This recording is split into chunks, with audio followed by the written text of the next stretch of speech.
ചായ ഉണ്ടാക്കണതാണ്. പൊടി ഇടണം. അമ്മ കുറച്ച് പൊടി ഇട്ടിട്ടുണ്ട്. നമ്മൾ ഇടണയാണ്. ഇട്ടപ്പോൾ തന്നെ തള നിൽക്കുന്നുണ്ട്. ഇതാണ് നമ്മൾ സൊല്യൂഷനിൽ പഠിക്കാനുള്ളതാണിത്. നോൺ വളർച്ചയായിട്ടുള്ള സൊല്യൂഷൻ ഇട്ടിട്ടുണ്ടെങ്കിൽ തള നിൽക്കും. കുറച്ചും കൂടി പൊടിയിട്ട് നമുക്ക് പതപ്പിക്കാം. ഇനി നമുക്ക് പാൽ വയ്ക്കാം. പാൽച്ചാണ് കേട്ടോ. എന്തായാലും ഇപ്പോൾ തന്നെ അൺസബ്സ്ക്രൈബ് ചെയ്യുക, ഡിസ്ലൈക്ക് ചെയ്യുക, കമൻറ്റ് ഡിസേബിൾ ആക്കുക. അപ്പോൾ ഇനി നമുക്ക് പഞ്ചസാര ഇട്ട് കൊടുക്കാം.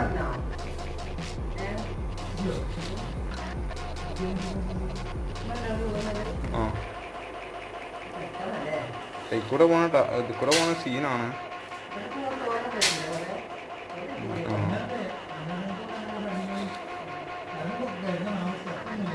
അപ്പോൾ ചായ ആയിട്ടുണ്ട്. ഇനി നമുക്ക് കുടിച്ച് ടേസ്റ്റ് ഒന്ന്